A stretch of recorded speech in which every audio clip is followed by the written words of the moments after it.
வணக்கங்கள். மற்றுமொரு வணக்கமோம் டிவி நிகழ்ச்சியூடாக உங்கள் அனைவரையும் சந்திப்பதில் மகிழ்ச்சி. இன்றைக்கு புலர்ந்திருக்கக்கூடிய பொழுதானது அனைவரது வாழ்விலும் மங்களமும் சுபீட்சமும் நல்ல பல சுப காரியங்கள் நடைபெறக்கூடிய நல்லதொரு நாளாக அமைய எல்லாம் வல்ல இறைவனை பிரார்த்திப்பதோடு இன்றைய தினத்திலே பல்வேறு சுப காரியங்களில் ஈடுபட்டு கொண்டிருக்கக்கூடிய நேயர்கள், சொந்தங்கள், உறவுகள் அனைவருக்கும் ஓம் தொலைக்காட்சி சார்பாக வாழ்த்துக்களையும் கூறிக்கொண்டு இன்றைய நிகழ்ச்சியினுடைய முதற் பகுதியான இன்றைய நாள் தொடர்பான தகவல் பகுதியுடன் இணைந்திருக்கலாம்.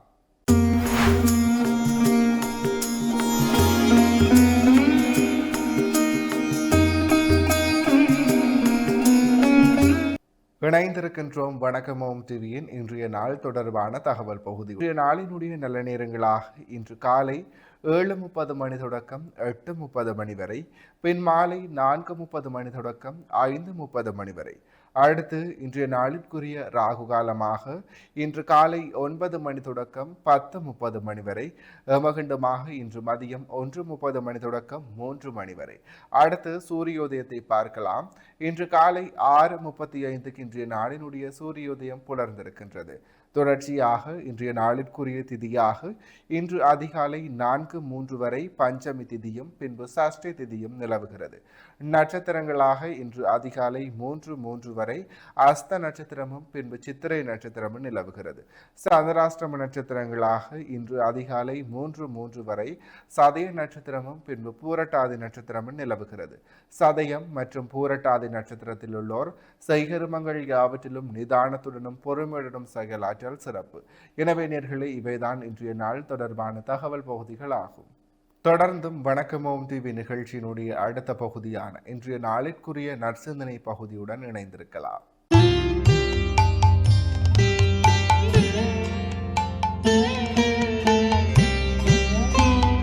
ஓம் ஐயப்பா சரணம் சரணம், ஹரிஹர சுதனே சரணம் சரணம். ஐயப்பா சரணம் சரணம், ஹரிஹர சுதனே சரணம் சரணம். பம்பையின் பாலா சரணம் சரணம், பந்தளவேந்தே சரணம் சரணம். ஐயப்பா சரணம் சரணம், ஹரிஹர சுதனே சரணம் சரணம். ஹரிஹர சுதனே சரணம் சரணம். ஓம் நமச்சிவாய. மேன்மைகள் சைவநீதி விளங்குக உலகமெல்லாம். நோயற்ற வாழ்வே குறைவற்ற செல்வம். அந்த நோய் நொடிகள் இல்லாத வாழ்வு இந்த உலக மக்கள் எல்லோரும் வாழ வேண்டும் என்று கலியுகத்தின் காந்தமலை ஜோதியாகிய சபரிமலை சுவாமி ஐயப்பனுடைய திருவடிகளை சிறந்தாழ்த்தி டான் தமிழொலி ஓம் தொலைக்காட்சி நேயர்கள் அனைவருக்கும் சர்வதேச இந்து மத குறிப்பீடம் அகில இலங்கை சபரிமலை ஸ்ரீ சாஸ்தாபீடத்தின் சார்பில் இனிய வணக்கங்களும் நல்லாசிகளும். இன்றும் மங்களகரமான விஸ்வாவசு வருஷம் மாசி மாதம் 23ஆம் நாள் 7/3/2026 சனிக்கிழமை. இன்று மலர்ந்திருக்கின்ற இன்றைய பொழுதும் நம் எல்லோருடைய வாழ்விலும் எல்லா விதமான சிறப்புகள், வெற்றிகள் இவையெல்லாம் கிடைக்க வேண்டும் என்று இஷ்ட தெய்வங்கள், குலதெய்வங்களையும் வழிபாடு செய்து பெற்றோர்கள், பெரியோர்கள், குருவானவர்கள், ஆசிரியர்களையும் வணங்கி அவருடைய அன்பையும் ஆசியையும் பெறுகின்ற பொழுது எந்த நாளுமே நமக்கு நல்ல நாளாக அமையக்கூடியது. இன்று மந்தவாரம் என்று போற்றப்படுகின்ற சனிக்கிழமை. இந்த மந்த வாரத்தில் எந்த ஒரு சுப காரியங்களையும் செய்யக்கூடாது, எந்த ஒரு சுப காரியங்களையும் ஆரம்பிக்கப்படாது. இறை வழிபாடுகள், சனீஸ்வர பகவானுடைய வழிபாடுகள், சனீஸ்வர பகவானுக்கு எள்ளெண்ணெய் தீபங்கள் ஏற்றி வைப்பது, எள்ளு சாதம் நிவேதனம் வைத்து காக்கைக்கு உணவாக கொடுப்பது, அதே போல வன்னி பத்திரத்தினாலே அர்ச்சனை வழிபாடுகள் செய்து கொள்வது, சபரிமலை ஐயப்ப சுவாமி பூஜை வழிபாடுகள், பஜனைகள், 18ஆம் படி பூஜைகளிலே கலந்து கொள்வது, இவ்வாறு இறை வழிபாட்டுக்கு உரியது இந்த மந்தவாரம் என்கின்ற சனிக்கிழமை. அவ்வாறு இந்த சனிக்கிழமையிலே ஒவ்வொரு மனிதனும் வாழ்விலே இந்த ஒவ்வொரு சனிக்கிழமைகளும் உடலிலே இருக்கின்ற உஷ்ணங்களை போக்குவதற்காக உச்சந்தலை முதல் உள்ளங்கால் வரையிலே எண்ணெய் தேர்த்து ஸ்நானம் செய்வது, எண்ணெய் முழுக்கு போடுவது, இதைத்தான் தமிழ் மூதாட்டி ஔவை அழகாக சொன்னாள். அறம் செய்ய விரும்பு ஆறுவது சினம் என்று ஒவ்வொன்றாக சொல்லி வந்து சனி நீராடு என்று அழகாக சொல்லியிருப்பார். இவ்வாறு இந்த மந்தவாரம் என்கின்ற சனிக்கிழமையிலே நாமும் எண்ணெய் வைத்து ஸ்நானம் செய்து ஆலய வழிபாடுகளை செய்து சனீஸ்வர பகவானுக்கு எள்ளெண்ணெய் தீபங்கள் ஏற்றி பிரார்த்தனைகள் செய்வது, சபரிமலை ஐயப்ப சுவாமியுடைய பூஜை வழிபாடுகளிலே கலந்து கொள்ளுவது, விஷ்ணு ஆலயங்களிலே விசேஷ பூஜை வழிபாடுகளில் கலந்து கொள்வது, இவற்றுக்கெல்லாம் சிறப்பான நாள் இந்த சனிக்கிழமை. இந்த சனிக்கிழமையில் எந்த ஒரு சுப காரியங்களையும் நாம் செய்யக்கூடாது.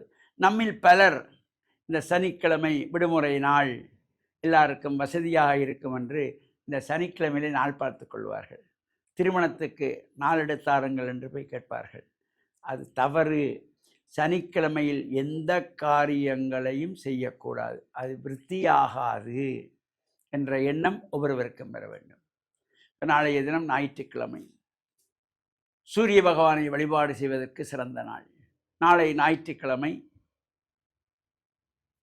அகில இலங்கை சபரிமலை சாஸ்தாபுரத்தினுடைய இந்த 45வது ஆண்டு நிறைவை முன்னிட்டு சர்வதேச இந்து மத குருவிடமும் அகில இலங்கை சாஸ்தாபுரம் இணைந்து மாபெரும் ஆன்மீக பெருவிழாவை ஏற்பாடு செய்திருந்தது. நாட்டின் அசாதாரண சூழ்நிலை காரணமாக இந்த ஆன்மீக பெருவிழா நிகழ்வு பின்போடப்பட்டிருக்கிறது. நாட்டிலே இவ்வாறு போக்குவரத்துகளுக்கு இந்த எரிவாயுகள், பெட்ரோல் முதலியன தட்டுப்பாடாக மக்களுக்கு சிரமங்கள் இருப்பதனாலே அந்த விழாவுக்கு வருகின்றவர்கள் யாழ்ப்பாணம், மட்டக்களப்பு, வவுனியா, திருகோணமலை, கண்டி, மலையகம் என்று பல மாவட்டங்களிலிருந்தும் வரக்கூடியவர்களுக்கு வசதி குறைவுகள் அசாதாரண சூழ்நிலை காரணமாகவும், வெளிநாடுகளிலிருந்து வருகின்ற சர்வதேச இந்து மத குருவிடத்தினுடைய அங்கத்தவர்கள், குருமார்கள், விமான போக்குவரத்துகள் இடைநிறுத்தங்கள் காரணமாக, அந்த அசாதாரண சூழ்நிலை காரணமாக நாளை நடைபெற இருந்த ஆன்மீக பெருவிழா பின்போடப்பட்டிருக்கிறது. அந்த விழா திகதி பின்னர் அறிவிக்கப்படும் என்பதையும் தெரிவித்து, டான் தமிழொலி ஓம் தொலைக்காட்சி நேயர்கள் அனைவருக்கும் சர்வதேச இந்து மத குருவிடம் அகில இலங்கை சபரிமலை ஸ்ரீ சாஸ்தாபுரத்தின் சார்பில் நல்ல ஆசிகளை கூறிக்கொள்வதில் மன மகிழ்வு கொள்கிறோம். சர்வே ஜனாகாம் சுகினோ பவந்து சமஸ்த சன்மங்களானி சந்து. சுபம். இன்றைய நாளிற்குரிய நற்சிந்தனை பகுதியை சிறப்பான முறையில் வழங்கிய ஆன்மீக அருள் ஜோதி ஸ்ரீ ஐயப்பதாச சாம்பசிவ சிவாச்சாரியார் ஐயா அவர்களுக்கு மனம் கனிந்த நன்றிகள். தொடர்ந்தும் நிகழ்ச்சியிலே இன்றைய நாளிற்குரிய ராசி பலன் பகுதியை பார்க்கலாம்.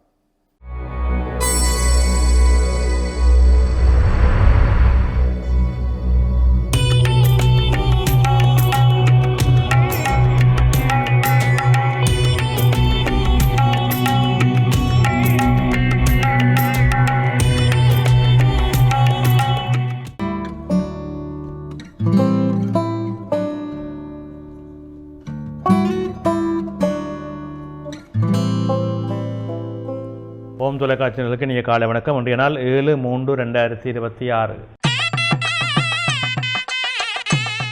மேடராசி அஸ்வினி பரணி கார்த்திகை ஒன்று கொண்டவங்களுக்கு இன்றைய நாள் மேன்மையின் நன்மையின் தரும். தொழில் சார்ந்த முன்னேற்றம் சிறப்பாக இருக்கும். பணவரவு திருப்திகரமாக இருக்கும். இடபராசி கார்த்திகை 2, 3, 4, ரோகிணி மிருகசீரிடம் 1, 2 கொண்டவங்களுக்கு இன்றைய நாளில் சற்று சிரமங்கள் இருக்கும், தடைகள் இருக்கும். எடுக்கின்ற முயற்சிகளை பொறுமையோடும் நிதானத்தோடும் செயல்பட வேண்டும். மிதுன ராசி மிருகசீரிடம் 3, 4, திருவாதிரை புனர்பூசம் 1, 2, 3 கொண்டவங்களுக்கு இன்றைய நாளை சற்று அலைச்சல்கள் இருக்கும், காரிய தடைகள் இருக்கும், தொழில் சார்ந்த பிரச்சனைகள் இருக்கும், நிதானம் தேவை. கடகராசி புனர்பூசம் 4, பூசம் ஆயிலியம் கொண்டவங்களுக்கு இன்றைய நாள் வெற்றி நாளாக அமையும். தொழில் முன்னேற்றம் உண்டு, பணவரவு உண்டு, எதிர்பாராத நன்மைகள் அமையும். சிம்மராசி மகம் பூரம் உத்தரம் 1 கொண்டவங்களுக்கு சிரமங்கள் இருக்கும், பதட்ட நிலை இருக்கும், உடல் உபாதைகள் இருக்கும், நிதானம் தேவை.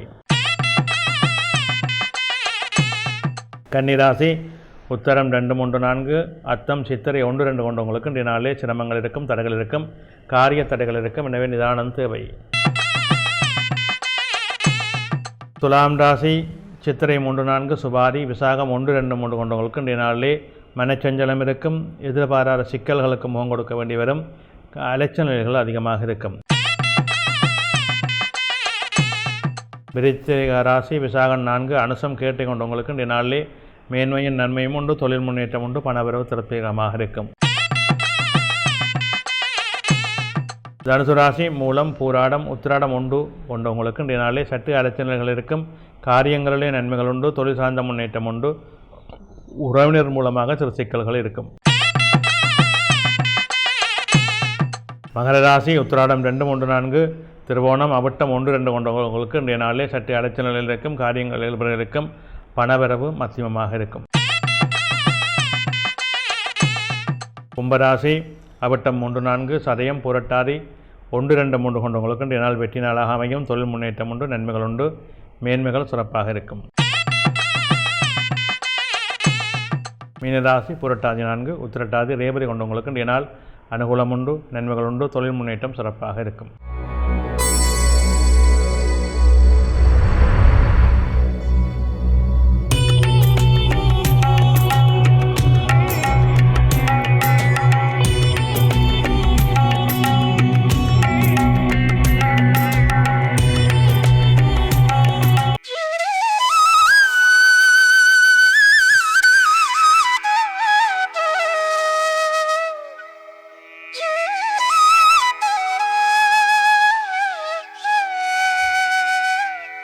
இன்றைய சிந்தனை பொதுவாக எங்களுடைய வாழ்வியலிலே ஜோதிடம் மிக முக்கியமான உன்னதமான ஒரு நிலையாக அமைகின்றது.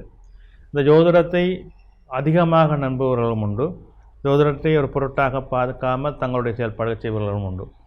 மனிதன் எப்படியாக இருந்தாலும் அதன் ஜோதிடம் என்பது மனிதனோடு பின்னி பிணைந்திருக்கின்றது, அதிலே எந்த மாற்று கருத்தும் இல்லை. அதை நம்பினாலும் சரி நம்பாவிட்டாலும் சரி பிறந்து இறக்கும் வரை ஒரு மனிதனுக்கு ஜோதிடம் அவனோடு பின்னி பிணைந்து தொடர்ந்து கொண்டிருப்பதை யாரும் மறக்க முடியாது. வாழ்வியலிலே நாங்கள் கொண்டு வருகின்ற வினைகள் எங்களுடைய பிறப்போடு எங்களை சார்ந்து வருகின்றன. வினைப்பயன் பற்றி கொண்டிருக்கின்றது எங்களை. நாங்கள் உலகத்திலே உள்ள பற்றுக்களை எல்லாம் அறுத்தறிந்து இறைவன் சிந்தனையை எங்களுடைய மனங்களிலே கொண்டு வருகின்ற பொழுதுதான் படிப்படியாக எங்களுக்கு பிரச்சனைகள் குறைந்து கொண்டு வருகின்றது. ஆசைகள் அதிகமாகின்ற பொழுதெல்லாம் பிரச்சனைகள் அதிகமாகின்றது. ஆசைகளை குறைத்து கொண்டு இது போதும் என்று வாழுகின்றவனுக்கு பிரச்சனைகள் குறைந்து விடுகின்றது. இந்த நிலைகளுக்கு இந்த 9 கிரகங்களும் எங்களை சூழ்ந்திருக்கின்றன. எங்களுடைய மனங்களிலே அவை ஆகசனப்படுத்தி கொண்டிருக்கின்றன, எங்களுடைய செயல்களிலே அவை நிறைவாக நின்று கொண்டிருக்கின்றன. இவற்றை நாங்கள் மாற்ற முடியாது, மறைக்க முடியாது. இது எங்களுக்கு இயல்பாக நடைபெற்று கொண்டிருக்கின்ற ஒரு விடயம். ஆனால் எங்களுடைய மனித மனம் பொதுவாக இயல்பாக எதற்கு ஆசைப்பட வேண்டும் என்கின்ற ஒரு வரையறையை வைத்துக்கொள்ள வேண்டும். அதுதான் மிக முக்கியமானது. நாங்கள் பிரச்சனைகள் வருகிறதே, துன்பம் அதிகமாக இருக்கின்றதே, எங்களுக்கு ஏன் இப்படி இறைவன் சோதனையை தருகின்றான் என்று எல்லோரும் இறைவனிடம் நாங்கள் ஒரு சாடலை வைக்கின்றோம். யாரால் இது வருகின்றது என்பதை நாங்கள் திருப்பி கேட்பதில்லை. எங்களுக்கு ஒரு பிரச்சனை வருகிறது என்றால் அந்த பிரச்சனைக்குரியவர்கள் யார்? அந்த பிரச்சனையை யார் நாங்கள் உருவாக்குகின்றோம்? நாங்கள் தான் தேடிக்கொள்கின்றோம். நாங்கள் எதை அதிகமாக தேடுகின்றோமோ அங்கே தான் பிரச்சனை வருகின்றது. எங்களுக்கு ஒன்று கிடைக்கவில்லை என்றால் அதை விட்டு விடுவோம் என்ற எண்ணம் எங்களுக்கு வருவதில்லை. இதை அடைய வேண்டும் என்று இன்னும் அதிகமாக அதற்காக நாங்கள் போராடுகின்றோம். உண்மையாக நேர்மையாக கிடைக்க வேண்டியவை எங்களுக்கு கிடைத்தே தீரும், அதில் எந்த மாற்று கருத்தும் இல்லை. ஆனால் சில பேருக்கு தங்களுக்கு படித்த படிப்புக்குரிய தொழில் கிடைப்பதில்லை, தாங்கள் இவ்வளவு நன்மை செய்தும் ஒரு நல்ல வாழ்க்கை கிடைக்கவில்லை. நாங்கள் எத்தனையோ பேருக்கு தர்மங்கள் தானங்கள் செய்தும் உயர்ந்த நிலையை அடைய முடியவில்லை. இப்படியான சில ஏக்கங்கள், சில பிரச்சனைகள் இருக்கும். இதையெல்லாம் வினைப்பயன். அதாவது நாங்கள் கொண்டு வந்ததை யாரும் மாற்ற முடியாது. அதுதான் உண்மையான நியதி.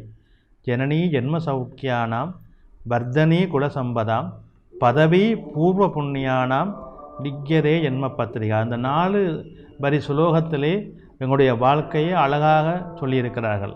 எனவே நாங்கள் கொண்டு வருவது தான் வினைப்பயன்.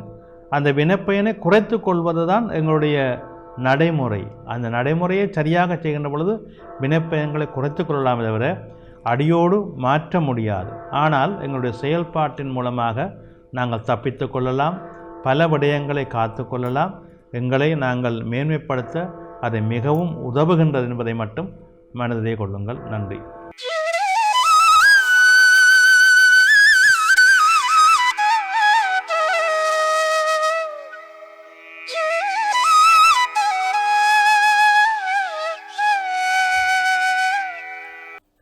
இன்றைய நாளிற்குரிய 12 ராசிகளுக்குமான பொது பலன்களை சிறப்பான முறையில் வழங்கிய ஸ்ரீராமதேவ லோகேஸ்வர குருக்கள் ஐயா அவர்களுக்கு மனம் கனிந்த நன்றிகள். தொடர்ந்தும் நிகழ்ச்சியிலே இன்றைய நாளிற்குரிய திருக்குறளும் பொருளும் பகுதியுடன் இணைந்திருக்கலாம்.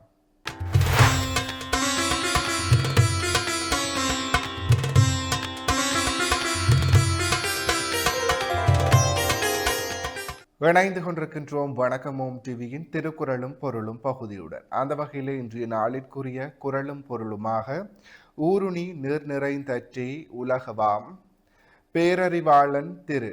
இக்குறளினுடைய பொருளாக ஒப்புரவினால் உலகம் வாழுமாறு விரும்பும் பேரறிவாளியின் செல்வம் ஊரார் நீருண்ணும் குளம் நீரால் நிறைந்தாற் போன்றது. இக்குறளையும் பொருளையும் மீண்டும் ஒரு முறை பார்க்கலாம். ஊருணி நீர் நிறைந்தற்றி உலகவாம் பேரறிவாளன் திரு. இக்குறளினுடைய பொருளை மீண்டும் ஒருமுறை பார்க்கலாம். ஒப்புரவினால் உலகம் வாழுமாறு விரும்பும் பேரறிவாளியின் செல்வம் ஊரார் நீருண்ணும் குளம் நீரால் நிறைந்தாற் போன்றது. எனவே நேர்களே, இவைதான் இன்றைய நாளிற்குரிய குறளும் பொருளும் பகுதியாகும். தொடர்ந்தும் வணக்கம் ஓம் டிவி நிகழ்ச்சியினுடைய இறுதி பகுதியான இன்றைய நாளிற்குரிய மங்கள இசை பகுதியுடன் இணைந்திருக்கலாம். இன்றைய நாளிற்குரிய அனைத்து வணக்கம் ஓம் டிவி பகுதிகளும் நிறைவேறியது. மற்றும் ஒரு வணக்கம் ஓம் டிவி நிகழ்ச்சியின் வாயிலாக உங்கள் அனைவரையும் சந்திக்கும் வரையில் உங்களிடத்திலிருந்து விடைபெற்று செல்கிறேன். நன்றி, வணக்கம்.